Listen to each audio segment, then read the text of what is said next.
সুপ্রিয় দর্শক শ্রোতা, ব্রিটিশ বাংলা নিউজের লন্ডন স্টুডিও থেকে আপনাদের সবাইকে আমন্ত্রণ জানাচ্ছি আজকের এই লাইভ অনুষ্ঠানে।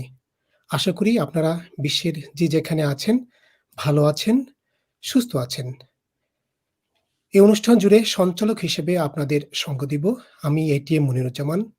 এখন লন্ডন সময় সন্ধ্যা ৫টা এবং বাংলাদেশ সময় রাত ১১টা। স্থানীয় সময় অনুযায়ী আপনাদের সবাইকে শুভ সন্ধ্যা জানিয়ে শুরু করছি আমাদের আজকের এই অনুষ্ঠান।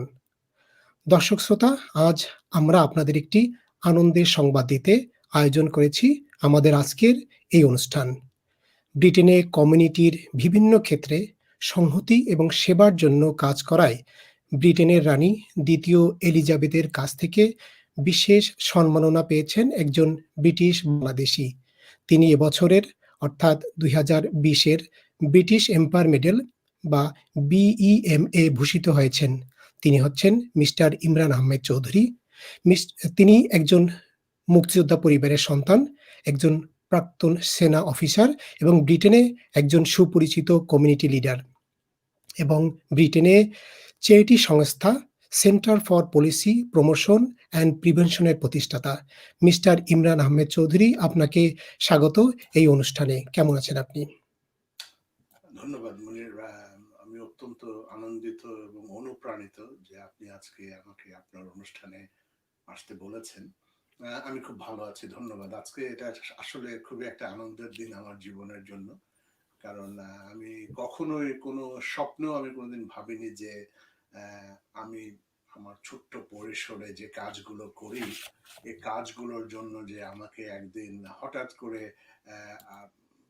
out of the blue, absolutely completely out of the blue, আমাকে ক্যাবিনেট অফিস থেকে ফোন করে যখন বলল যে ব্রিটিশ প্রধানমন্ত্রী আপনার নাম এই উপাধির জন্য হার ম্যাজেস্টি দি কুইনের অফিসে প্রেরণ করবে, আপনি কি এই এই এই পদবিটি বা এই পদকটি নিতে রাজি আছেন কিনা? যদি রাজি থাকেন তাহলে আমরা প্রধানমন্ত্রীর অফিস থেকে আপনার নামটা কুইনের অফিসে পাঠাবো। এটা আমার জীবনের, আমি মনে করি স্বাধীনতা যুদ্ধে বিজয়ী বাংলাদেশ পাওয়ার পরে এটা মনে হয় আমার জীবনের সবচেয়ে বড় প্রাপ্তি।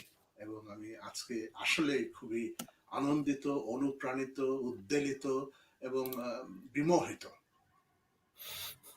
অনেক ধন্যবাদ। আমরা আসলেই আমরাও আনন্দিত এবং ব্রিটিশ বাংলা নিউজের পরিবারের পক্ষ থেকে এবং আমাদের দর্শক শ্রোতাদের পক্ষ থেকেও আপনাকে কংগ্রাচুলেশন। এবং আমরাও আনন্দিত এবং আশা করি বাংলাদেশের বাঙালিরা বিশ্বের যে যেখানে আছে তারা সবাই আনন্দিত হবেন এবং বিশেষ করে ব্রিটিশ বাঙালিরা তারা অবশ্যই গর্ববোধ করবে আপনার জন্য এমন একটি সুন্দর খবরের জন্য।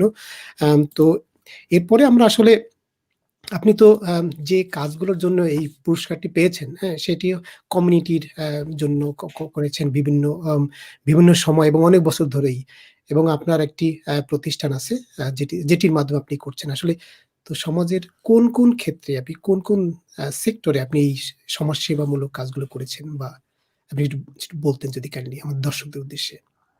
যা আপনাকে এই সম্মাননা নিয়ে আসলো প্লিজ। অ্যাকচুয়ালি জিনিসটা হচ্ছে কি যে আমি যখন এদেশে এসছি, আমি ছোটবেলাতে যখন আমি অ্যাকচুয়ালি আমার সমাজ সেবার হাতে খড়ি হচ্ছে যখন আমি 1971-এ লিবারেশন ওয়ারের সময় আমরা আমাদের বাড়ি থেকে বিতাড়িত হতে হয়েছিল পাকিস্তানি বর্বর বাহিনীর আক্রমণ থেকে নিজের জীবন রক্ষা করার জন্য।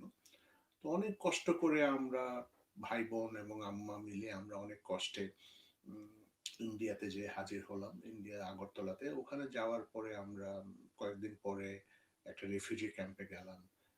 তো ওই রেফিউজি ক্যাম্পে যখন ছিলাম তখন আমি 11 বছর বয়স ছিল আমার।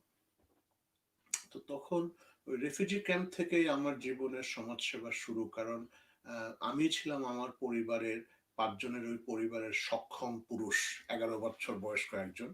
কারণ আমার আব্বা ছিলেন ইপিআরে, উনি সিলেটের এখনকার যে বর্তমান সিলেট ডিভিশন, এই সিলেট ডিভিশনের মধ্যে প্রথম আমার বাবা, আমার আব্বা ফজলুল হক চৌধুরী, মেজর ফজলুল হক চৌধুরী, উনি ইপিআরের শমশেরনগর এয়ারপোর্টে উনি প্রথম বিদ্রোহ করেন। তো উনি বিচ্ছিন্ন এবং মুক্তিযুদ্ধে রিফিউজি ক্যাম্পে যাওয়ার কয়েকদিন পরে আমার ভাইজান, বড় ভাই শহীদ বাবুল, সে হঠাৎ করে একদিন বলল, আমার মা বলল যে তোমরা যদি এইভাবে ঘরে বসে বসে খাও আর ঘুমাও তাহলে বাংলাদেশ কিন্তু জীবনেও স্বাধীন হবে না, গো এন্ড ফাইট। তো আমার ভাই চলে গেল। যাওয়ার পরে আমি ওই বিভিন্নভাবে সামাজিক কর্মকাণ্ডের সাথে জড়িয়ে পড়লাম। ওটা আমি পরে বলবো কি করেছে আমি স্বাধীনতা যুদ্ধের সময়। তো এখন যেটা হচ্ছে যে এই দেশে আসার পরে আমি অনেক অনেক কিছুই করেছি, কিন্তু তার মধ্যে যেটা আমি মেইনলি ছিলাম যে আমি সবসময় চাই যে আমি বাঙালি কমিউনিটির সাথে যাতে আমি চাকরি বা কাজ করতে পারি বা ব্যবসা করতে পারি। তো সেই জন্য আমি সেই 1990, 91, 92 থেকেই আমি বিভিন্নভাবে কমিউনিটির সাথে জড়িত।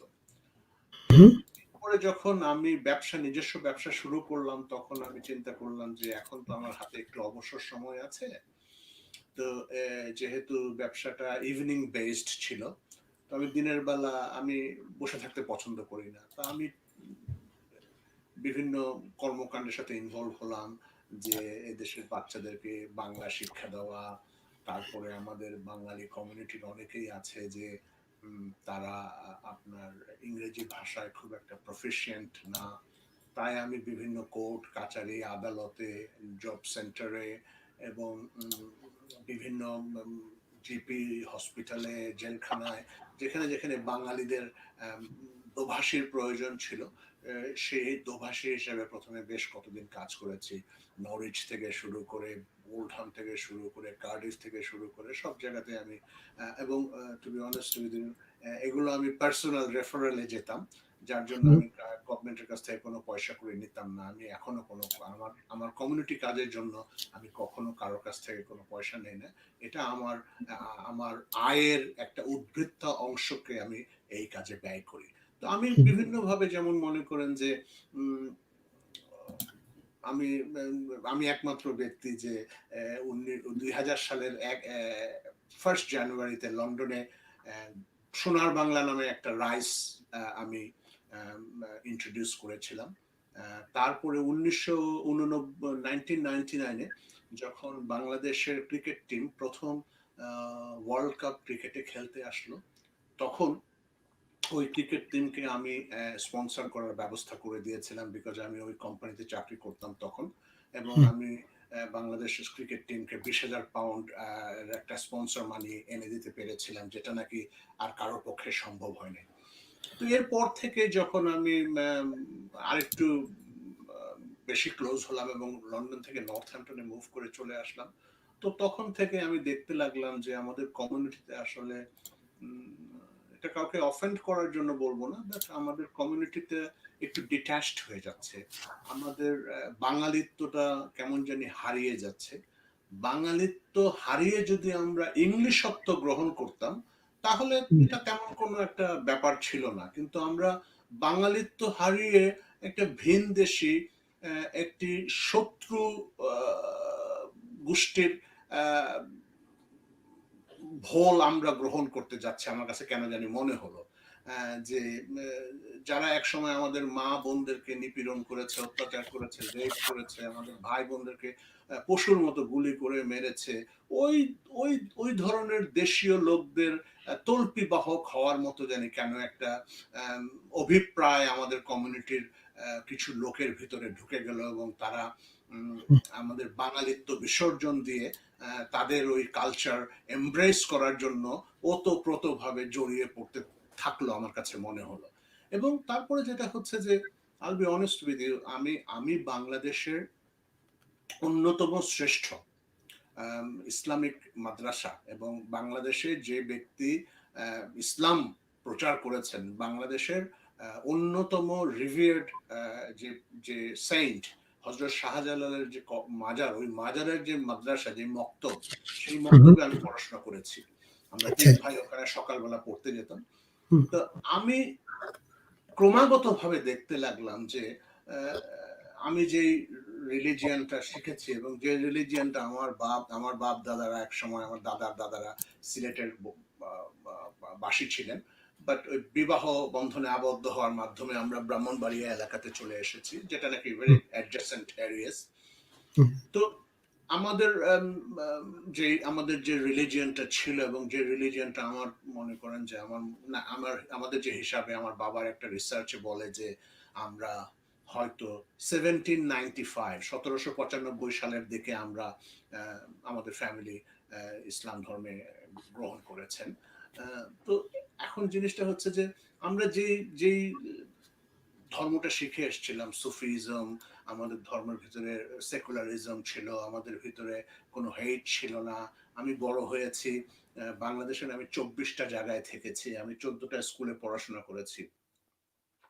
তো আমার বন্ধু খ্রিস্টান জেমস অলোক চৌধুরী এখনো আমার খুবই প্রিয় বন্ধু। আমার বন্ধু ফারুকি ব্রাহ্মণবাড়িয়ার, সে আহমেদি মুসলিম। আমার বন্ধু আরেকজন আছে, সে ছিল শিয়া মুসলিম। আমার বন্ধু আছে রনি, আমার বন্ধু আছে পঙ্কজ, আমার বন্ধু আছে প্রদীপ, এরা হিন্দু। সো আমরা একটা সমষ্টিগতভাবে একটা সেকুলার একটা দেশের মধ্যে আমরা বড় হয়েছি। আমরা যেমনি ভাবে আমাদের ঈদের সময় আমার বন্ধু অলোক, প্রদীপ ওরা এসে আমার বাসায় খেত, ঠিক তেমনি ভাবে আমি ওদের দুর্গা পূজায়, সরস্বতী পূজায়, কালী পূজায় যেতাম। এটার ভিতরে কোনো ডিফারেন্স ছিল না। এটাই হচ্ছে বাংলার একটা শাশ্বত একটা সংস্কৃতি, যে আমরা সবাই collectively irrespective of religion views and culture আমরা একে অপরের সাথে সম্পৃক্ত। তো আমি আস্তে আস্তে দেখতে থাকলাম যে এখানে যেটা চলছে সেটা হচ্ছে যে সবার থেকে ডিটাচ করে কেমন জানি একটা কুক্ষিগত সমাজ গড়ে তোলার একটা অভিপ্রায় কিছু কিছু ব্যক্তিবর্গ বা কিছু কিছু সংগঠন এ ধরনের একটা প্ররোচনা বা একটা মার্কেটিং বা একটা অ্যাক্টিভিটিস চালাচ্ছিল।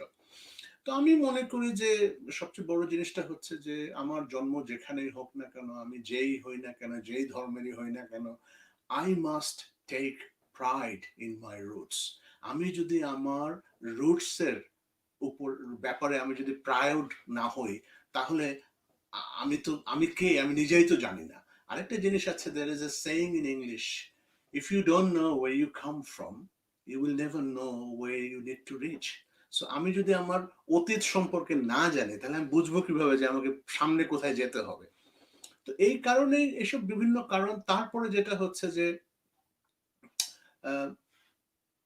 আমি একটু কবি টাইপের মানুষ, লেখালেখি করতে পছন্দ করি, আমি নেচারকে খুব ভালোবাসি। আমি একা একা জঙ্গলের মধ্যে হাঁটতে যাই, সাইকেলিং করতে যাই, এবং আমি বিভিন্ন জায়গায় র্যামলিং এ যাই, মাউন্টেন ওয়াকিং এ যাই।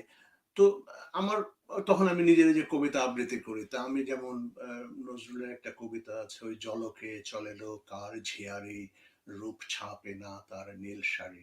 তো আমি দেখতে পেলাম যে আমাদের কালচার এবং আমাদের যে ড্রেসিং সেন্স এবং আমাদের যে বাংলা শাশ্বত ভাবে যে মা বোনেরা যে যেভাবে তারা শাড়ি টাড়ি পরে, এগুলো সব কেমন জানি ডাইলুটেড হয়ে যাচ্ছে। তো এইসব চিন্তা ভাবনা করে আমি চিন্তা করলাম যে এটা তো আসলে this is not correct, because you need to preserve your history. আপনি দেখেন, আমার একটা রেস্টুরেন্ট ছিল হার্টফোর্ডে। এই রেস্টুরেন্টটা, বিল্ডিংটা বানানো হয়েছিল 1512 সালে। জি। 1512 সালে, মানে আজ থেকে 495 বছর আগে, 485 বছর আগে। তো আমি ওই বিল্ডিংটা কিনে তারপরে ওই বিল্ডিংটা রক্ষণাবেক্ষণ করতে এবং গভর্নমেন্টের কাছ থেকে যেসব ইনস্ট্রাকশন ছিল ওইগুলো ফুলফিল করতে আমাকে বছরে 10 থেকে 12 হাজার পাউন্ড খরচ করতে হতো। এক্সট্রা। আমি তখন এক্সট্রা আমি তখন চিন্তা করতাম যে এদেশের দেখো বিল্ডিং কে তারা কি রেসপেক্ট করে, তাহলে এদের কালচারকে তারা কিরকম রেসপেক্ট করবে। তো আমি ওইভাবে তখন আমি এটা রিলেট করার চেষ্টা করলাম যে আমরা স্বাধীনতা যুদ্ধের সময় আমাদের যে ইথস, যে কালচার, যে যে অ্যাসপিরেশনস ছিল, এটা চেঞ্জ হয়ে যাচ্ছে দিন দিন। তো আমি চিন্তা করলাম যে না, I should go out and I should start talking about it. তো এরপরে যেটা হলো যে 2010 সালে আমি একটা বিয়েতে গিয়েছিলাম লন্ডনে। তো একটা এখানে একটু বলি যে মানে বাংলাদেশ, আমার একটা সম্পৃক্ততা আছে, সেটা হচ্ছে বাংলাদেশ আর্মির সাথে। আমি একসময় বাংলাদেশ আর্মিতে কমিশন অফিসার ছিলাম, এবং ব্রিটেনে বাংলাদেশ আর্মির যতগুলো অফিসার্স এসছে, বিএমএ বাংলাদেশ মিলিটারি একাডেমি ভাটিয়ারিতে যারা ট্রেনিং প্রাপ্ত, ইন্ডিজিনাস 100% পিওর বাংলাদেশি কমিশন যারা, তাদের মধ্যে আমি প্রথম ইংল্যান্ডে স্থায়ীভাবে বসবাস শুরু করেছি এবং ব্রিটিশ সিটিজেনশিপ পেয়েছি। যার ফলে সবাই আমার সাথে লন্ডনে আসার আগে যোগাযোগ করে বা আমি সবাইকে হেল্প করি, এবং in the Bangladesh army everybody knows that I am very cooperative, I always reach out for people and I always help people. So এরকম একটা একজন আর্মি অফিসার আমাকে একদিন অনুষ্ঠানে দাওয়াত দিয়েছিল, তো আমি ওখানে গিয়েছিলাম। যাওয়ার পরে সে বলতেছিল যে বাংলাদেশে যদি টাইগার থেকে থাকে তাহলে সালাউদ্দিন কাদের চৌধুরী আছে।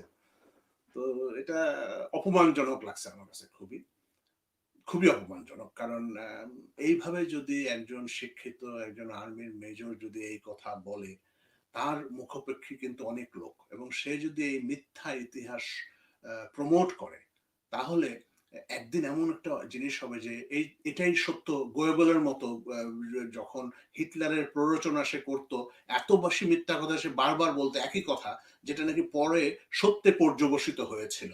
তো আমি তখন চিন্তা করলাম যে না, এদেরকে তো এভাবে ছেড়ে দেওয়া যায় না। I have to do something because this is my responsibility.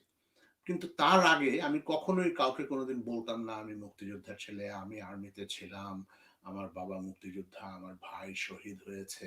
আমি এগুলো কাউকে কিছু বলতাম না। I used to mind my own business.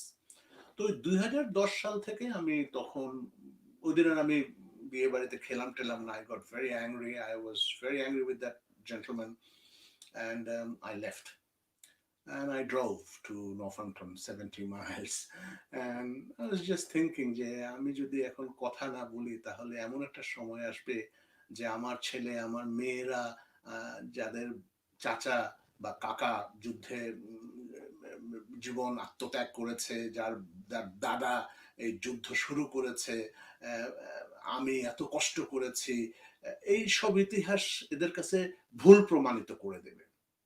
তাই তখন আমি চিন্তা করলাম যে এখন থেকে আমি নিজের প্রচেষ্টায় আমি একটা ক্যাম্পেইন করব, যেটা করে অ্যাটলিস্ট বাঙালি যারা ছেলে মেয়ে third generation, fourth generation, second generation আছে, তাদেরকে আনবায়াসড, কোনো পলিটিক্যালি মোটিভেটেড না, আনবায়াসড ট্রুথটা বলবো তাদের কালচার সম্পর্কে, তাদের ঐতিহ্য সম্পর্কে, তাদের হিস্ট্রি সম্পর্কে, তাদের কৃষ্টি সম্পর্কে, এবং তাদেরকে বাংলাদেশ এবং বাঙালিত্ব শেখাবো, যাতে করে they can feel proud of themselves that we are not just some floating people.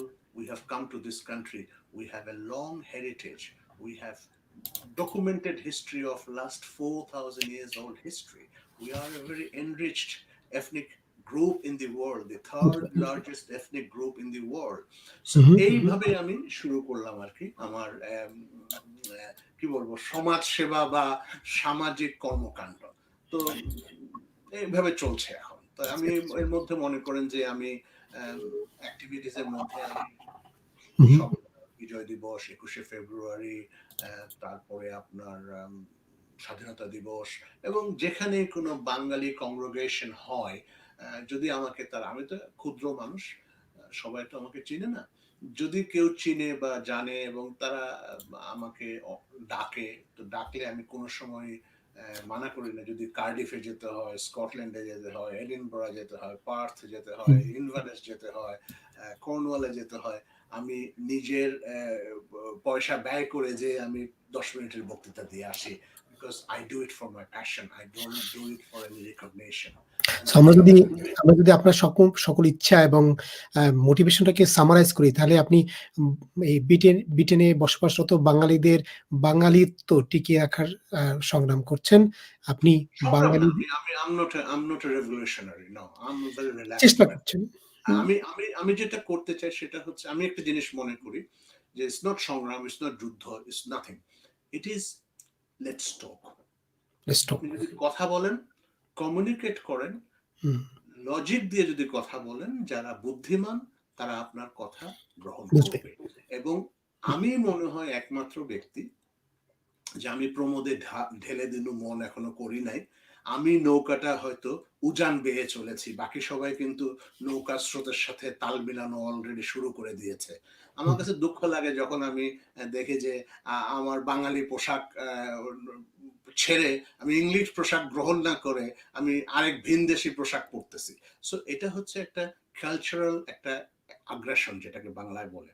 তো এই কালচারাল আগ্রাসন, সোশ্যাল আগ্রাসন, ইকোনমিক আগ্রাসন, পলিটিক্যাল আগ্রাসন, ফান্ডামেন্টাল হিস্টোরিক্যাল আগ্রাসন, এই সব কিছুতে আমি মনে করি যে তাদেরকে আমি দোষ দেব না, তারা they are motivated, they are brain washed, they are maybe they believe in that, but আমি মনে করি যে there is an alternative, there is an alternative agenda, there is an alternative what do you call it, directive, and there is an argument to have. So I'm doing that, perhaps. I thank you. don't know how successful I'll be, but I believe in one thing. I was a refugee in 1971.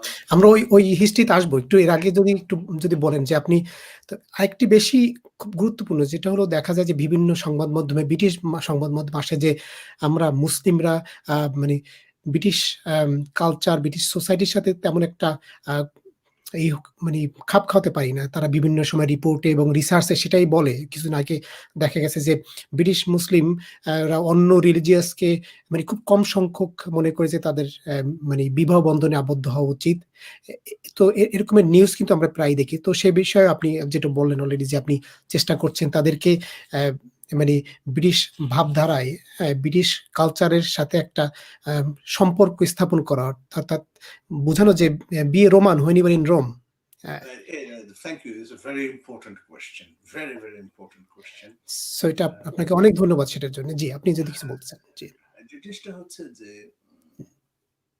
this is your country. This is your country. You born here. You should be.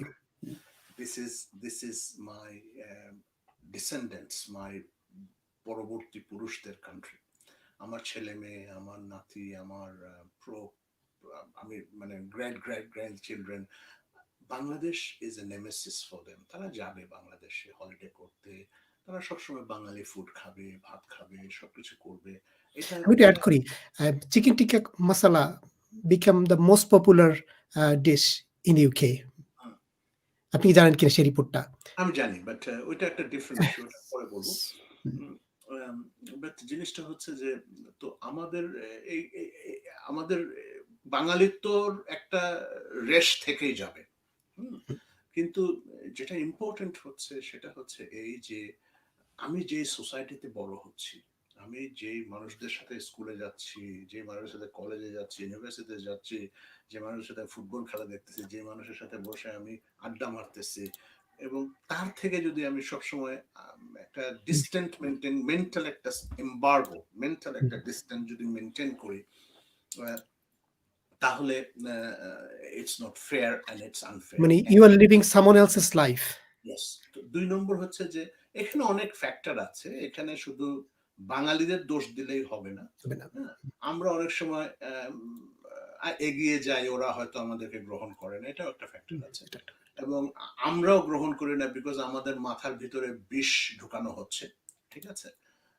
যেমন একটা example দেই যে anything মানে কোনো government বা কোনো সরকার বা কোনো সংস্থার যে কোনো অ্যাক্টিভিটিজের মধ্যে আমরা নেগেটিভ একটা পয়েন্ট খুঁজে বের করার চেষ্টা করি, আমরা আমাদের কমিউনিটিকে টেনে নামিয়ে আনার চেষ্টা করি। তো এটারও একটা প্রবলেম আছে। বাট আমি মনে করি যে আমাদের community should be integrated with the British community. খুব ভালোভাবে ইন্টিগ্রেশন করতে হবে। লুক, ওয়েন একটা কমিউনিটি যখন বড় হয় তখন কমিউনিটিটাকে এক্সপ্যান্ড করতে হলে আপনার মিক্স ম্যারেজেস থাকবে, আপনার other activities will always be there. This is part of life. This is, look, human society যুগে যুগে আপনি যদি দেখেন হিউম্যান সোসাইটির দি এসেন্স অফ হিউম্যান সিভিলাইজেশনটা হচ্ছে অ্যানথ্রোপোলজিক্যালি, এটা হচ্ছে আপনার মাইগ্রেশন। এক দেশের মানুষ আরেক দেশে গেছে, এক দেশের মানুষ আরেক দেশে এসছে, এক দেশের পুরুষ আরেক দেশের মেয়েকে বিয়ে করেছে, এক দেশের মেয়ে আরেক দেশের পুরুষকে বিয়ে, this is part of life. And if you are a fool, then only you will say no, I don't accept it. But this is part of life, this will happen.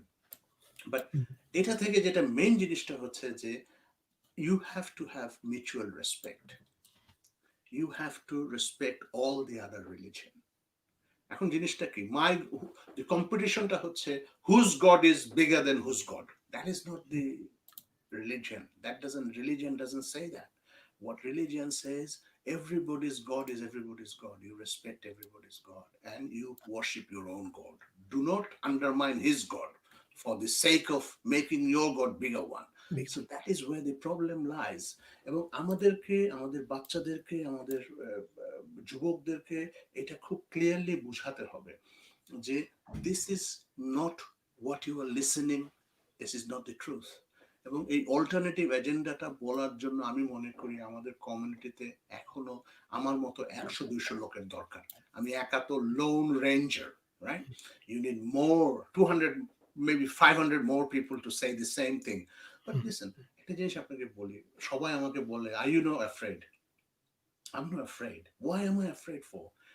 Truth বলতে যদি afraid হতে হয়, then it is better not to be alive, you know. I would rather die, but I will continue and persevere to tell the truth. জিনিসটা হচ্ছে যে আমি তো কাউকে ক্ষতি করছি না। You do your business, right? Everybody is allowed to do their business. But what I'm saying is, let's not pollute. আপনি জোর করে মস্তিষ্ক পলিউট করবেন না। Let the kids, let the children decide which way they want to go. But you teach them everything, every culture, every ethos, every social practices, every food habits, every dressing habits, every recollection with your society. I mean, in the sense that আমরা বাঙালি, right? আমরা এই জমিনটাতে বসবাস করছি, জানি যে কালকে সকালে flood এসে আমার ভাষায় নিয়ে যাবে, তারপরেও কিন্তু নদীর একদম মুখের মধ্যে গিয়ে আমরা ঘর বানাইছি। দ্যাট ইজ আমি যেখানে আমি পানি দেখে গাড়ি থামায় 2 লাইন কবিতা পড়ি, because we are so ingrained with water, green scenery, বাংলার এই যে শাশ্বত একটা কালচার, এর থেকে মানে এমন দেশটি কোথাও খুঁজে পাবে না কো তুমি, সকল দেশের রানী যে সে আমার জন্মভূমি। And if I can't take pride, if my children cannot take pride where his grandfather or father come from, then it's no point living a life. অনেক ধন্যবাদ স্যার। একটি মানে আমরা জানি যে আপনি অবশ্যই এক্সাইটেড কখন আপনি পুরস্কারটি আনতে যাবেন বা মেডেলটা আনতে যাবেন। আমরা জানি যে করোনার জন্য হয়তোবা এটা একটু নরমাল ওয়ে এর চাইতে একটু অন্যভাবে করা হতে পারে। সো আপনি আসলে কবে যাচ্ছেন আপনার মেডেলটা আনতে? জানি না। অ্যাকচুয়ালি আমি মানে এটা কি হবে আদৌ তাও জানি না, কারণ গত বছর তো হয় নাই। গত করোনার জন্য সামারেরটা ওই কুইন্স বার্থডেটাতে হয় নাই। লাস্ট কুইনের যে 2টা-3টা হয় নাই এখনো আমার মনে হয়। তো ইটস নট ইম্পর্টেন্ট। হলে হবে, যাব, এটা কোনো ব্যাপার না। বাট জিনিসটা হচ্ছে যে এগুলো হচ্ছে একটা উদ্দীপনার ব্যাপার। মনে করো, এটা উদ্দীপনা হচ্ছে যে আমি গতকালকে যা করছিলাম আজকেও তাই করছি, কিন্তু গতকাল থেকে আমি আজকের আমার রিকগনিশনটা পাওয়াতে আমার অ্যাক্সেলারেশন, আমার ভেলোসিটি এবং আমার উদ্দীপনাটা একটু বেড়ে গেছে, রাইট? একটা রিকগনিশন পাওয়া কিন্তু একটা বিরাট ব্যাপার, এটা আপনাকে বুঝতে হবে। যে আমি বাংলাদেশের একটা জন্মগ্রহণকারী, আমি জীবনেও কোনোদিন, আমার দুঃস্বপ্নেও আমি কোনোদিন ভাবি না যে আমি কোনোদিন বিদেশে যাব, কারণ আমার মতো আয়াসী মানুষ এই পৃথিবীতে আর নাই। তো আমার জন্য বিদেশে থাকা খুবই রিস্কি এবং কষ্টকর, কারণ আমি I like everything done by people, এরকম মানে একটা মেন্টালিটি আমার ছিল একসময়। তো ওই সব ফেলে টেলে আমি লন্ডনে এসে বসবাস করছি, এটা আমি নিজেকেই নিজে বিশ্বাস চিমটি কাটা লাগে মাঝে মাঝে, that how am I doing it. So and from there to actually get an award from her, I'm a royalist. আমি রয়্যাল হিস্ট্রির উপরে প্রচুর পড়াশোনা করি, আমার বাবাও রয়্যালিস্ট ছিল, and it just epitomizes the honor that I have received from Her Majesty the Queen. It perhaps is, like I said, the second most highest thing in my life. Thank you sir. একটি প্রশ্ন আমরা দেখেছি যে আপনাকে নিয়ে যে আপনি পুরস্কার নিয়ে যে সংবাদ হয়েছে, সেখানে আপনি বাঙালি কমিউনিটি বা মানে মাইনরিটি কমিউনিটির ভিতরে যে একটা চরমপন্থার যে একটা প্রকোপ বা প্রচলন বা প্রচেষ্টা আছে, সেটার বিরুদ্ধে বা সেটার মানে বিপক্ষে বা সেটাকে রিমুভ করার জন্য আপনি বিভিন্ন যোগাযোগ এবং মানে চেষ্টা করছেন। এটি ব্যাপকভাবে আলোচিত হয়েছে এবং ব্যাপকভাবে প্রশংসিত হয়েছে। তো সেটিকে আসলে আপনি কিভাবে দেখেন এবং আপনি কি মনে করেন আসলেই আমাদের কমিউনিটির ভিতরে এটি একটি সমস্যা? সমস্যা হলে সমাধানের উপায় কি? ব্যাপারটা হচ্ছে কি, একটা জিনিস মনে রাখবেন যে আমাদের কমিউনিটি বা অন্য কোনো কমিউনিটি সবাই একই নৌকায়। আমাদের কমিউনিটির যেটা মেইন প্রবলেম হচ্ছে যে আমাদের কমিউনিটিতে এটা এই চরমবাদ। আমরা বাঙালি, যত কিছুই বলেন না কেন, যে দেশেই হুম, জন্মগ্রহণ করুক না কেন, ব্যথা পেলে কিন্তু ও মাগো বলে উঠবে, ও মাই জি, গো বা ও মাগো বলে উঠবে, হুম, ইনভ্যারিয়েবলি, রাইট? হুম, সো আমাদের কমিউনিটিতে চরমপন্থার সমস্যা হতে পারে এখনো, যে আম, শুরু হয়েছে তা না। তবে আমাদের এই আমাদের কিশোর এবং আমাদের যুবক এবং আমাদের তরুণরা এই চরমপন্থী আইডিওলজি যারা পোষণ করে এবং যারা এই চরমপন্থী আইডিওলজির মাধ্যমে একটা ধর্মীয় ধর্মীয় রাজনীতি চালু করতে চায়, তারা মনে করে যে এই কিশোর যুবক এবং তরুণদেরকে দিয়ে যদি আমরা ডিস্ট্রাকশন করাতে পারি, হুম, তাহলে আমরা পৃথিবীকে কাবু করে ফেলতে পারবো। একটা জিনিস মনে রাখবেন, every kid in the world they like playing with arms, ammunition, গোলা গুলি, পিস্তল, হুম। আপনার ওই যে কি বলে খেলনা পিস্তল নিয়ে সব দেশে। এখন সবাই ছোটবেলায় সবাই খেলাধুলা সবাই করতেন। পছন্দ। সবাই। এখন আপনি যদি তাকে বলেন যে লাইক ফর এক্সাম্পল, হুম, আমাকে সেকেন্ড লেফটেন্যান্ট হইতে 2 বছর ট্রেনিং করা লাগছে, তারপরে হুম, আমি সেকেন্ড লেফটেন্যান্ট হয়েছি, রাইট? তারপরেও আমার রেস্ট্রিকশন ছিল, আমি পকেটে করে তো গুলি নিয়ে আর গান নিয়ে ঘুরতে পারবো না। আর হুম, আপনাকে যদি আমি প্রলোভন দেই যে তুমি আমাদের সাথে যোগদান করো, তাহলে হুম, তুমি পকেটের মধ্যে 3টা পিস্তল, ব্যাগের মধ্যে AK-47, তুমি হুম, রাকসাকের মধ্যে 14টা বোম নিয়ে ঘুরতে পারবা। হুইচ তরুণ উইল নট বি এলিওর্ড, আমাকে বলেন। এবং হুম, তাদেরকে বলতেছে, মিথ্যা কথা বলতেছে যে হুম, তুমি যদি মৃত্যুবরণ করো তাহলে তুমি এই হবা, লফটি একটা ড্রিম দেখাচ্ছে। হুম, একটা জিনিস মনে রাখবেন যে তরুণদের যেটা মেন সমস্যা, আইডেন্টিটি ক্রাইসিস। ওকে, তরুণরা বাইরে, সে তার নাম হচ্ছে বাড়ি, আব্দুল বাড়ি, ওর বন্ধুরা বলে I Barry, right, he is a Barry. Okay, ঘরে গেলে কিতাবাটা আব্দুল বাড়ি বা এই বাড়ি তুই কি করতেছিস এদিকে আয়। So he can't communicate with his parents, the communicate, parents don't understand him, he doesn't understand the parents. বাইরে গেলে তার এক ধরনের চরিত্র, ঘরের ভিতরে ঢোকার পরে তার চেহারাটা ডিফারেন্ট। এই যে সে তো মনের ভিতরে হি ইজ ইন এ গুলিস্তানের ট্রাফিক জ্যামের মধ্যে পড়ে আছে যে আমার hmm, where is my hmm, identity, who am I. So এই যখন একটা ফ্রাস্ট্রেশন, তারপরে এডুকেশনালি সে যখন ডিপ্রাইভড হয়ে যায়, সে যখন ঘরে দেখে যে বা বাড়িতে যদি দেখে যে ওভার ক্রাউডেড, যেই বাসায় থাকার কথা 4 জন, এখানে যদি 9 জন হয়, স্বভাবত ভাবেই তার অবস্থানটা খুবই প্রেকারিয়াস। হুম, সো এই পরিপ্রেক্ষিতে সে যখন দেখে যে বাইরে গেলে it is easy to earn money, আমাকে matric, intermediate, GCSE, A level করা লাগবে না, আমি যদি এই ধান্দা করি I will make more money. So everybody gets enticed to do these things। তারপরে যখন আপনি এই এই খেলাটাকে যখন আপনি ধর্মীয় রাজনীতির মোড়কে পেঁচিয়ে যদি ওদের কাছে প্রজেক্ট করেন, তখন চিন্তা করবে ও উইন উইন সিচুয়েশন, রাইট? তাতে কি হয়েছে, let's do it. And every child, every youth, every man in their certain age is a little bit rebellious. You was there, everybody. But এখানে যেটা হচ্ছে যে, যেমন আমাদের বাংলাদেশের কথাই আমি আপনাদের বলি, আমি আপনাকে বলি, আমি যখন বাংলাদেশে বড় হয়েছি, বাংলাদেশে যখন আমি স্কুল কলেজে পড়াশোনা করেছি, I will be honest with you, আমার বাংলাদেশে কোনো রোল মডেল ছিল না। কারণ ওই যারাই রাজনীতি করতো তারাই বলতো চলো দরজা ভাঙো, গাড়িটা উড়ায় দাও, ওইখানে চিকা লেখো, ওই জালো, ওয়াপদা জালো, আগুন জ্বালো, এটা হলো কমন না ডায়ালগ, তাই না? ওয়াপদা বিল্ডিং এ নতুন নতুন ইয়ে করছে, চুনকাম করছে ওয়ালের মধ্যে, চলো আজকে রাত্রে যায় চিকা লিখে দেবো, ওইটা সুস্থটা নষ্ট করে দেওয়া, তারপরে গাড়ি ভেঙে ফেলা। বাট আমরা এগুলোর থেকে দূরে ছিলাম, কোনোদিন পলিটিক্যালি ইনভলভ হইনি। এর কারণও ছিল অনেক, বৈষয়িক ব্যাপার স্যাপার ছিল, সামাজিক ব্যাপার ছিল, পিতামাতার অনুশাসনের ব্যাপার ছিল, যার জন্য এগুলোতে আমরা কেউ ইনভলভ হয়নি।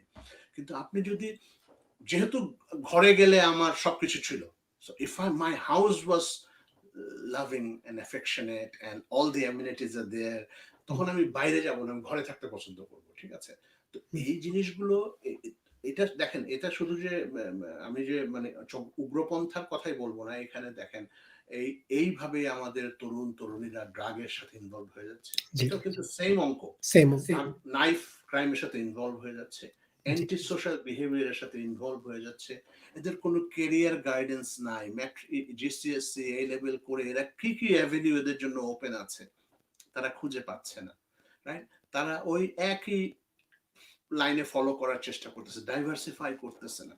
তো এইসব কারণে যেটা হচ্ছে যে আমাদের কমিউনিটির তরুণ তরুণীরা একটা ক্যাপটিভ অডিয়েন্স, একটা breeding ground of all sorts of negative things. আর সবসময় মনে রাখবেন যে তরুণ এবং বয়স কমদের ভিতরে যদি আপনি রেবেলিয়ান কথাবার্তা ঢুকাই দিতে পারেন, এবং তারা সবসময় এটা পছন্দ করবে, সবসময় negative left movement, and I'm not saying it's bad or good, anti-establishment, right?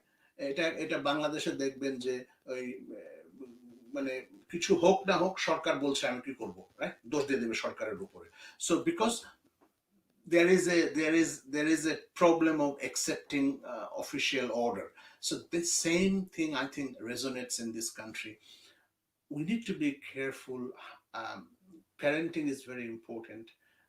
আপনার social clusters গুলো very important, living condition গুলো very important, economically আপনি দুই নৌকায় পা দিয়ে রাখতে পারবেন না। You are living in UK with your family, you should, I'm not saying you should, but আপনি সারাদিন খালি বাংলাদেশের গান গাইবেন আর বাংলাদেশে কোথায় জমি কিনবেন, বাড়ি কিনবেন, পুকুর কিনবেন, কয়টা বড় বড় বিল্ডিং বানাবেন, আর এখানে আপনি কুড়ে ঘরে থাকবেন, this does not help the kids.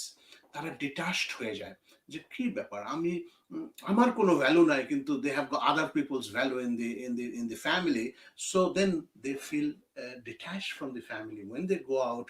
আপনি যখন যাবেন তখন যদি আপনি কোনো ভালো কাজে না যায়, যেমন মনে করেন আমাদের কোনো ইউথ ক্লাব নাই, আমাদের এখানে কোনো স্পোর্টস ক্লাব নাই, আমাদের এখানে কোনো লাইব্রেরিতে কেউ যাইতে চায় না, কারণ আমরা কাউকে শিখাই নাই লাইব্রেরিতে যাওয়া কাকে বলে, ঠিক আছে? সো যার ফলে হয় কি, আপনি গেটোয়াইজেশন, একই বিল্ডিং এ 256টা ফ্যামিলি থাকতেছেন, 6 ধরনের কমিউনিটির লোক, এতে করে হচ্ছে কি তখন it becomes a breeding ground for people with ulterior motive. It doesn't have to be ugropontha, it can be anything, it can be antisocial, it can be drug, it can be smuggling, it can be anything. So this is important, that সমাজের যারা প্রতিষ্ঠিত, যারা সমাজে একটু অর্থনৈতিক, সামাজিক, পারিবারিক ভাবে সুসংগত, তারা যে এইসব বাচ্চাদের সাথে কথা বলা উচিত। They should spend some time to connect with them so that they can resonate, connection একটা resonate করতে পারে। তো আমি মনে করি যে এখানে আমি চেষ্টা করি, আমি একা, I'm a lone ranger in this game.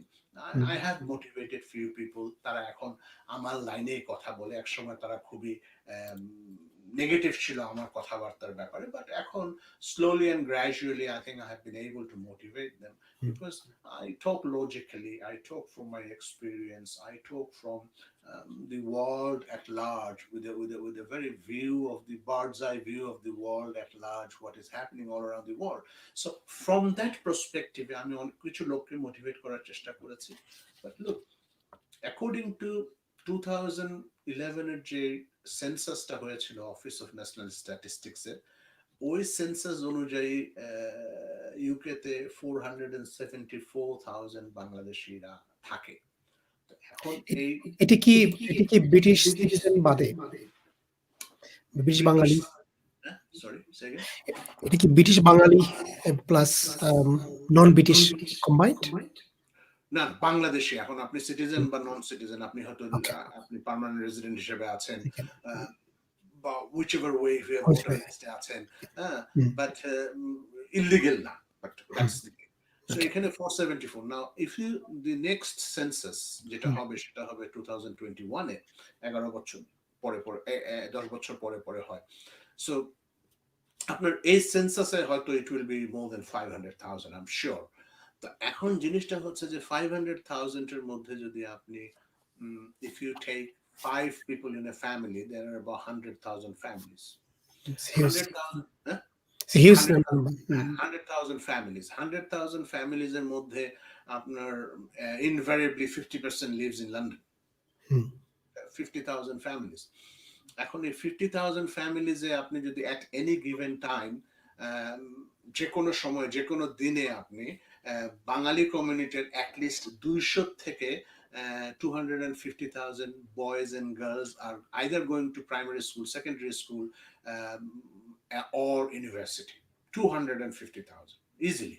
easy, now easily আপনার এই হুম। 250,000 বয়েজ অ্যান্ড গার্লস এর জন্য there are, you need a lot of motivators, right?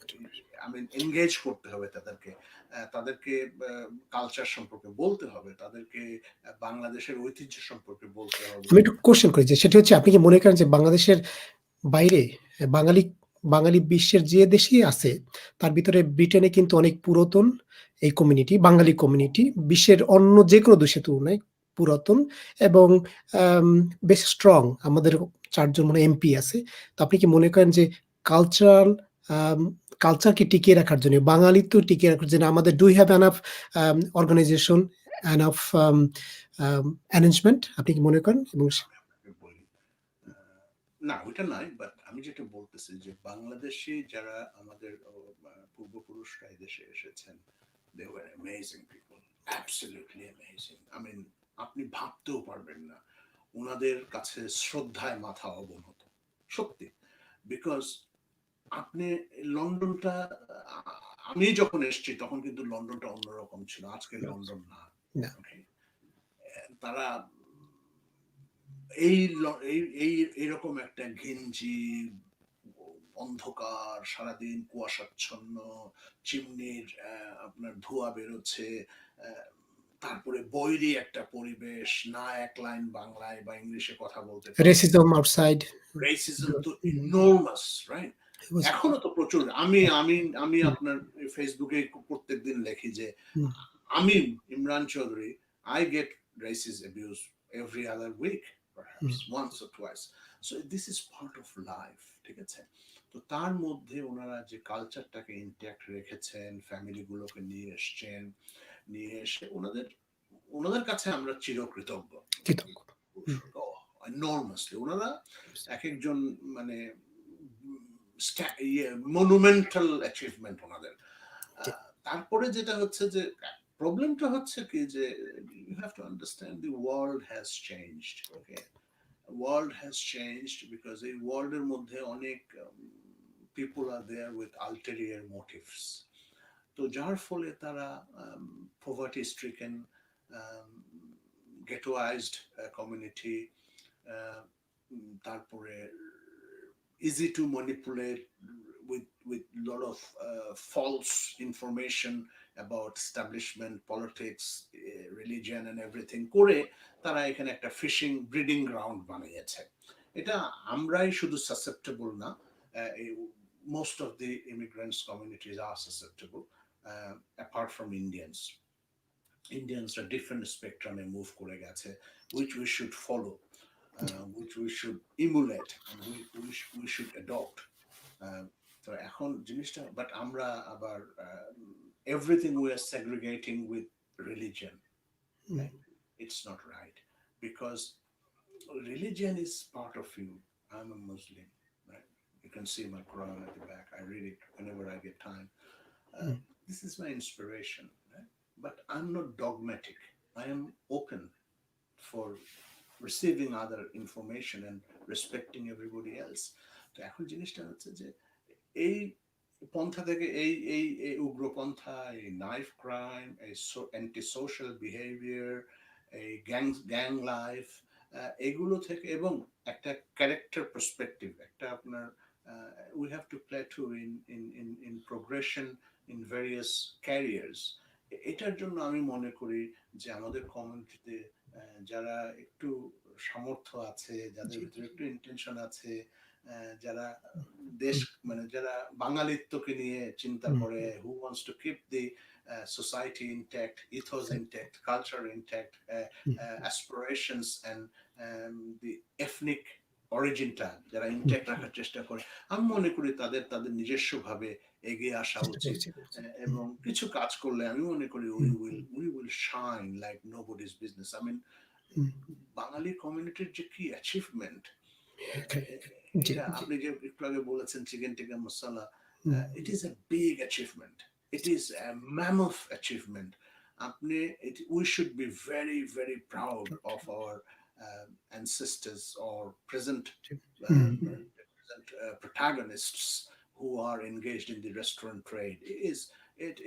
It is a landmark achievement. But at the same time, we have not been able to, I don't think we have been able to utilize that achievement in the full steam ahead. I mean, I don't know. আরেকটি প্রশ্ন, সেটি হচ্ছে আপনি যে বললেন যে আমাদের আসলে এই যে নেক্সট জেনারেশনকে বাঙালিত্ব বা বাঙালি বা সঠিক পথে রাখতে হলে আসলে একটি রোল মডেল দরকার। সেই রোল মডেল কিন্তু আমাদের অনেকজনই আছেন। আপনি কি মনে করেন আসলেই কি তারা রোল মডেল পাচ্ছে? বা আসলে কি আমাদের কিছু করা উচিত? মানে খুব সংক্ষিপ্ত যদি একটু বলতেন। কারণ আমাদের প্রায় শেষের কাছাকাছি চলে আসছে। আমি শুনেন, ব্যাপারটা হচ্ছে যে রোল মডেল আছে, রোল মডেল কে ঢুকতে দেওয়া হয় না অনেক সময়, ঠিক আছে, এখানে বাধা আছে। বাট আমি আজকে লিখছিলাম ফেসবুকে যে when the going gets tough, the tough only gets going. You will get hard problem, but you have to move forward. আরেকটা জিনিস হচ্ছে যে আমি মনে করি যে ইউকে এবং ইংল্যান্ডে আপনি যদি ফ্যামিলির সাপোর্ট না পান, আমি আজকে যা করছি এই জন্য আমার ওয়াইফের কাছে আমি প্রচন্ড ভাবে কৃতজ্ঞ। সে যদি আমাকে অনুপ্রেরণা না দিত আমি করতে পারতাম না। আমি যখন রেস্টুরেন্ট ছিল আমার, আমি বিভিন্ন মিটিং এ চলে যেতাম বিকালবেলা, শুক্রবারে শনিবারে আমার কমিউনিটি মিটিং, তারপরে আপনার রেস্টুরেন্ট অ্যাসোসিয়েশনের মিটিং, তারপরে আপনার কনজারভেটিভ পার্টির মিটিং, তার স্কাউটিং এর মিটিং, তারপরে আপনার পুলিশের আমি একটা অর্গানাইজেশনের সাথে ইনভলভ আছি, এগুলোর মিটিং। তখন আমার 16 বছরের মেয়ে, আমার 14 বছরের ছেলে এবং আমার ওয়াইফ আমার রেস্টুরেন্টে যে হেল্প করতো। So look, it needs a collective cooperation from the member of the family. If you are not united, you will never achieve anything. So these things we need to overcome, and I think there is opportunity, and we can make Bangladeshi community in UK a role model community, and we can thrive enormously. Our boys and girls can join the army, navy, air force. You know, they can join. I mean, we're only doing few professions, although now people are coming out, but we need to reach out to those schools and colleges and go out and talk to them, motivate them, give them career guidance, find out who is interested in what his aptitude is, and accordingly give him some career tips that go for this, go for that. And we need facilities, we need positive youth clubs, positive, not aggressive things. We need positive youth club. We need role models to go and give public speakings. We need to take them out for team building. We need to teach them their Bengali, teach the Bengali core culture. আমাদের এক্সিবিশনের মতো করতে হবে। এগুলো অনেক কাজ করার আছে, এবং আমি মনে করি আমরা যদি কয়েকজন একসাথে হই, I'm 60 years old, but I'm not old, right? I have another 25 years minimum innings to play, right? So compared to US president, you're still young. Yes. So you are never too old, you know. So unless you have medical problem, but It is God who will decide what will happen. But what I'm saying is যে আমি দেখতে চাই আমার বাংলাদেশি বাংলাদেশি বলবো না আমি আসলে বাঙালি বাঙালি। okay Bengali community we should thrive in the United Kingdom and we should become a role model for others to see and emulate and that would be I think a fantastic And we already future. did. We did many Doing achievement things, in yes, many we have achieved so sector, many. politics, Oh, enormous. business, enormous. enormous মানে আমাদের ছেলে মেয়েরা খুবই ভালো করছে যারা করছে যা কিন্তু আমাদের ছেলে মেয়েরা খুবই খারাপ করছে যারা তারা খারাপ করছে করছে। এবং হ্যাঁ সেটির নাম্বারটা খুব বেশি।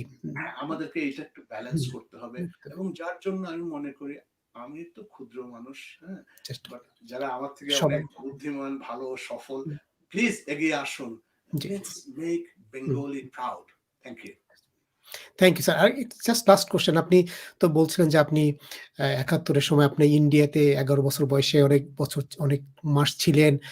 সেই স্মৃতিটি আপনি কি এখনো কেমন লাগে? এবং আপনি একজন শহীদ মুক্তিযোদ্ধা পরিবারের সন্তান। আপনি কেমন ফিল করেন? সেই পরিচয় আপনাকে কেমন ফিল করায়? এবং আমি 1970 একটু রিলেট করি যে আপনি আপনার বাবা, আপনার ভাই যে জন্য দেশের জন্য প্রাণ দিয়েছে, আপনি কি বর্তমান বাংলাদেশকে যদি কম্পেয়ার করেন, সেটি কি আপনি পাচ্ছেন বা কোন জায়গায় সমস্যাটা? এটি আমাদের লাস্ট প্রশ্ন হয়তো। look I don't want anything from Bangladesh no. This is my country hmm, I love it purely deeply and you wouldn't understand how deep my love is. This is my country. I saw it unfolding in front of my eyes. Uh, my contribution, my family's contribution, this was the need of the hour. এটা সময়ের প্রয়োজন ছিল ঠিক আছে আমরা করেছি কিছু পাবার জন্য না আমার ভাই নিহত হয়েছে ঈদের দিন তারা মেরে ফেলেছে আমার ভাইকে অত্যাচার করে আমার বাবা ১৬৪টা অপারেশন করেছে এই ৯ মাসের যুদ্ধে উনি তিনি আর্মির ছিলেন, তাই না? ইপিআরে ছিলেন উনি এপিআর আচ্ছা। ২৭শে মার্চ থেকে শুরু করে ১৫ই ডিসেম্বর পর্যন্ত সিলেট মুক্ত হওয়া পর্যন্ত উনি ১৬৪টা অপারেশন খুব ডকুমেন্টেড মানুষ ছিল ওই যে ওনার মেডেল গুলো আমার পিছনে আছে আমাকে অনুপ্রেরণা দেয় প্রত্যেকদিন আমি ১১ বছর বয়সে আমরা আগরতলার একটা ৫ মাইল দূরে আগরতলা থেকে সূর্যমণিনগর নামে একটা শরণার্থী শিবিরে আমরা আশ্রিত ছিলাম ওইটা সূর্যমণিনগর স্পেশাল ক্যাম্প ওখানে আমরা ছিলাম তো আমার ভাইজান ১৭ বছর বয়সের ছিল তখন ১৬ বছর ৮-৯ মাস সে হঠাৎ করে একদিন বললো যে আমি চলে যাবো মুক্তিযুদ্ধে চলে গেল আমি আমার বোন ওনার বয়স ১৫ বছর আমার ছোট ২ ভাই একজনের হচ্ছে ৯ আর একজনের ৬ ৫ তো এই আমরা আর আম্মা এরা আমরা ক্যাম্পে থাকতাম এবং স্বাধীনতা যুদ্ধের ওই ৯টা মাস আমার জীবনের সবচেয়ে কষ্টকর সময় মানে আমি আমার জীবনে এত কষ্ট কোনোদিন করিনি রাতের পর রাত না খেয়ে থেকেছি দিনের বেলা সকালবেলা উঠে খালি পায়ে জীবনে আমি কোনোদিন একটা গাছে উঠি নাই এটা ওই যে বাসার সামনে যে একটা পেয়ারা গাছ থাকে আমি ওটাতেও কোনোদিন উঠি না আমি নাদুস নদুস টাইপের আয়েসি একটা মানুষ ছিলাম ওই মানুষ রাত দিনের বেলা জঙ্গলের মধ্যে এত বড় বড় বড়ই গাছের কাটা কি বলে বেল গাছের কাটার মধ্যে খালি পায়ে হেঁটে হেঁটে যে জোক সাপ শিয়াল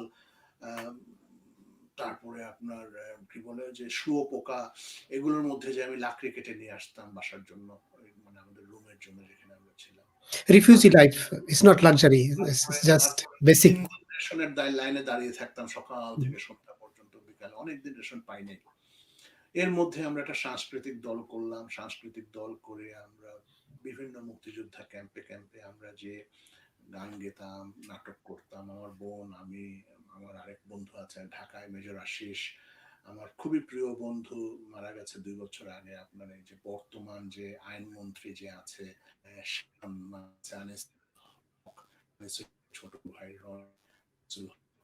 কাজেন শামীম ভাই বাংলাদেশের টিভির খবর পড়তো নাফিস ভাই টেলিভিশনে খবর পড়তো তার আরেক কাজিনস ছিল ভাই ছিল ফরহাদ ভাই সাথে স্কাউটিং করেছি ওই ক্যাম্পে পরিষ্কার পরিচ্ছন্নতা করেছি আমি ওইখানে একজন বিশম্বর বাবু, একজন হোমিওপ্যাথিক ডাক্তার ছিলেন, উনি ছিলেন ভারতেশ্বরী হোমসের ডক্টর, উনি আমাদের মধ্যে রেফিউজি ছিলেন। উনি এখানে আগরতলা কিছু বন্ধুবান্ধবের সপ্তাহে একটা হোমিওপ্যাথিক ফার্মেসি খুলেছিল, আমি ওইটাতে কম্পাউন্ডারের কাজ করতাম 2 দিন।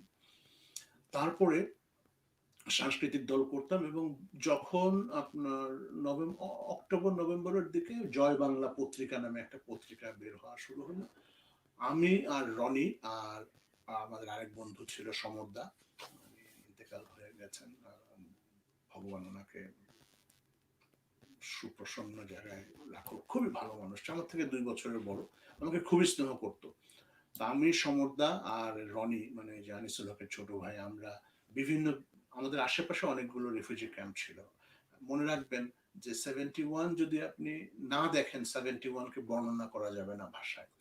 71-এর রেফিউজিরা যদি ইন্ডিয়াতে না যেত, বাংলাদেশ স্বাধীন হতো না, পৃথিবী সজাগ হতো না, পৃথিবী কোনোদিন এই এত বড় শরণার্থী ইনফ্লাক্স পৃথিবীর ইতিহাসে কোনোদিন হয় নাই।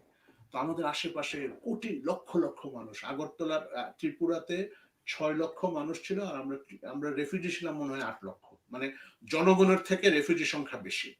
আচ্ছা। বিভিন্ন ক্যাম্পে ক্যাম্পে যে আমরা ওই মুক্তিযোদ্ধার ওই যে জয় বাংলা পেপার গুলো ডিস্ট্রিবিউট করতাম। তারপরে যখন নভেম্বরের এন্ডে যখন যুদ্ধে যাবে যাবে শুরু হয়ে গেল, আমরা দেখতে লাগলাম যে ইন্ডিয়ান আর্মি লক্ষ লক্ষ গাড়ি যাচ্ছে আপনার সাবরুমের দিকে, ফেনীর দিকে, কুমিল্লার দিকে, বিশালগড়ের দিকে, মেলাগড়ের দিকে যাচ্ছে লক্ষ লক্ষ গাড়ি।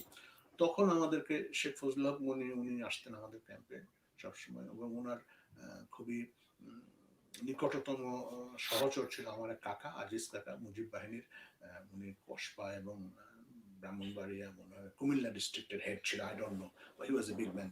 উনি এসে আমাকে আর রনিকে 10 টাকা দিয়ে বললো যে তোমরা আজকে থেকে আগরতলাতে আখাউড়া রোড একটা জাংশন আছে, ওইখানে দাঁড়িয়ে দাঁড়িয়ে ইন্ডিয়ান লোকদেরকে এটা বিলি করবো, বাঙালিদেরকে না, এই পেপারটা ইন্ডিয়ানকে বিলি করবো, আর বলবা যে আমরা ভাই খুব শিগগিরই চলে যেতেছি, যুদ্ধ শুরু হয়ে যেতেছে, পাকিস্তান বাহিনী হারে যেতেছে, আজকের তাজা খবর, আজকের তাজা খবর। ইন্ডিয়ান লোকদের যাতে করে ওদের মতো মত মানে মতবাদ আমাদের স্বাধীনতার পক্ষে রাখার জন্য আমরা এটা করতাম। কারণ তারা অবশ্যই হয়তোবা তারা টায়ার্ড হয়ে গেছিল, এত মানুষ তাদের। ইন্ডিয়ান জনগণের কাছে আমি আজীবন কৃতজ্ঞ। যখন মুসলিম পাঞ্জাবিরা, পাকিস্তানিরা আমাদের মুসলমান আমাকে যখন গুলি করতেছিল, ও পাঞ্জাবি যখন বলতেছিল আল্লাহু আকবার আর গুলি করতেছিল, আর আমি চিল্লাচ্ছিলাম লা ইলাহা ইল্লা আনতা সুবহানাকা ইন্নী কুনতু মিনাজ জালিমিন, কত মিলিয়ন বার যে পড়েছি এটা আমি ভাষায় এক্সপ্লেন করতে পারবো না।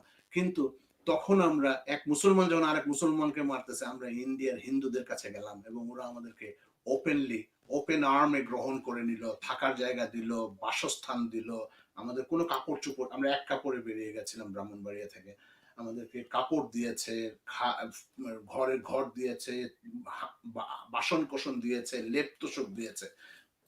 মানবতা যখন ধর্ম মানুষকে ডিভাইড করে, মানবতা কিন্তু মানুষকে একত্রীভূত করে, বুঝতে পেরেছেন? সো এরপরে যখন যুদ্ধটা চরম পর্যায়ে চলে গেল 6 তারিখ থেকে, তখন আমি, আমার বোন রনি, সমরদা, মিতা ভাবি, আর নামগুলো মনে নেই, আমরা তখন আগরতলা একটা হসপিটাল আছে, জিবি হসপিটাল, খুব নাম করা হসপিটাল, ওই হসপিটালে একটা ডেডিকেটেড ওয়ার্ড ছিল, ওটার নাম ছিল জয় বাংলা ওয়ার্ড। এই জয় বাংলা ওয়ার্ডে আপনার মুক্তিযোদ্ধা, যুদ্ধাহত মুক্তিযোদ্ধাদেরকে চিকিৎসা করা হতো। তো আমরা ওই জয় বাংলা ওয়ার্ডে মুক্তিযোদ্ধাদেরকে, আমি, আমার বোন, আমার ফ্রেন্ড, 2 ফ্রেন্ড, আমরা আরো কয়েকজন ভলেন্টিয়ার্স ছিলাম, আমরা প্রত্যেকদিন একটা পিক আপ গাড়ি আসতো আমাদের ক্যাম্পে, আমাদেরকে নিয়ে যেত, আর রাত্রেবেলা আমাদেরকে নামিয়ে দিত। তো আমরা ওইখানে যে আপনার ক্যাপ্টেন সুজাত আলী ছিলেন আমার একজন পেশেন্ট, তারপরে এখন কুমিল্লার খুব নাম করা একজন মুক্তিযোদ্ধা বাহার ওনার নাম, উনি বীর প্রতীক, সিভিলিয়ান মুক্তিযোদ্ধা, উনি আমার পেশেন্ট ছিল 39 নম্বর বেডের।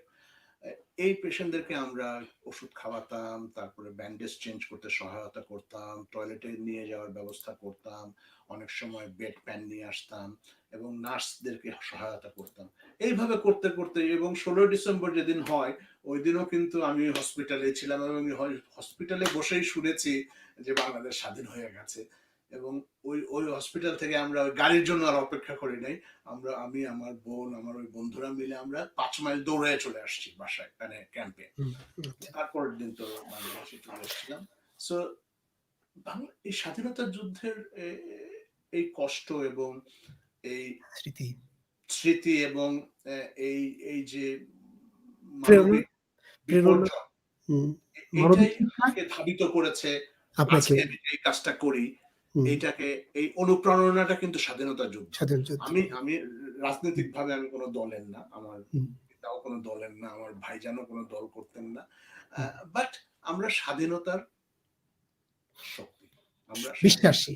হুম, হ্যাঁ, আমরা চিন্তা স্বাধীনতা চেতনায় এনে বিশ্বাসী। দিতে সহায়তা করেছি এবং স্বাধীনতার সাথে যারা আছে আমরা হুম, তাদের সাথে একাত্মতা ঘোষণা করব। ঠিক আছে? Thank you sir. জি, এখানে যেটা জিনিসটা হচ্ছে যে আমি সংগ্রামী না, আমার পক্ষে সংগ্রাম করা সম্ভব না। I am intellectual. I can write, I can hmm, talk, I can help, but I'm not there to বিপ্লবী stabilize. নয়। না, হুম, আমি কোনো শান্তিকে বিঘ্ন করব না। I love হুম, শান্তি। আমার মনের খুব একটা শান্তিপ্রিয় মানুষ আমি। হুম, আমি মনটাকে শান্ত রাখতে চেষ্টা করি এবং আমি চিন্তা চেতনায় এবং আমার ভাবনায় আমি সবসময় শান্তিকে প্রমোট করি। Thank thank you you. Sir.